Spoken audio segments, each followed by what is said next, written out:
नमस्कार मंडळी, मी तुम्हाला आता मलिदा करून दाखवत आहे बघा. त्यासाठी आपल्याला अशा 2 गरम चपात्या गार करून घ्यायच्या आहेत. हा गूळ, ही फुटाण्याची डाळ, हे सुंठ, हे वेलदोडे, ही बडीशेप. मंडळी आता अशा चपात्या आपण सुद्धा थोड्याशा बारीक करून घ्यायच्या आणि असा किसून असा गूळ घ्यायचा आणि आता हे सगळं आपण मिक्सरला लावूया.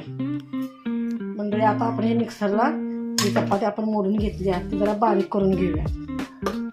मंडळी आपण ह्यात गूळ घालूया, किंवा बारीक केलेला गूळ मगाशी ते आता घालून मिक्सरला फिरवून घेऊया.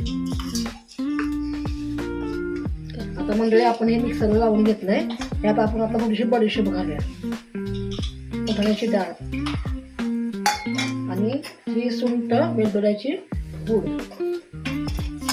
हे मिक्स करूया.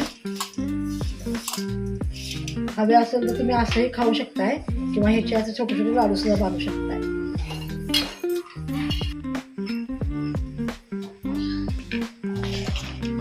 आता हे आपले मलिदाचे लाडू तयार आहेत. माझी रेसिपी आवडली असेल तर लाईक करा, सबस्क्राईब करा, शेअर करा. थँक्यू. नमस्कार मंडळी, मी तुम्हाला आता मलिदा करून दाखवत आहे बघा. त्यासाठी आपल्याला अशा 2 गरम चपात्या गार करून घ्यायच्या आहेत.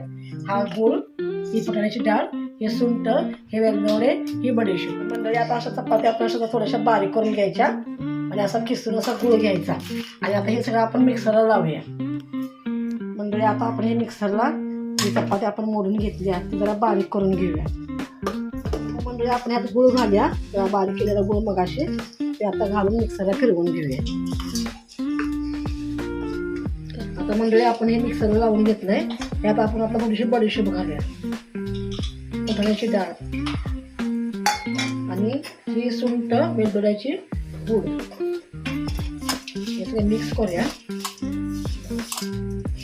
हवे असेल तर तुम्ही असंही खाऊ शकताय किंवा ह्याचे असे छोटे छोटे लाडू सुद्धा बांधू शकताय.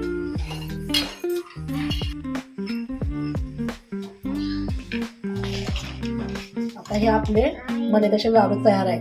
माझी रेसिपी आवडली असेल तर लाईक करा, सबस्क्राईब करा, शेअर करा. थँक्यू.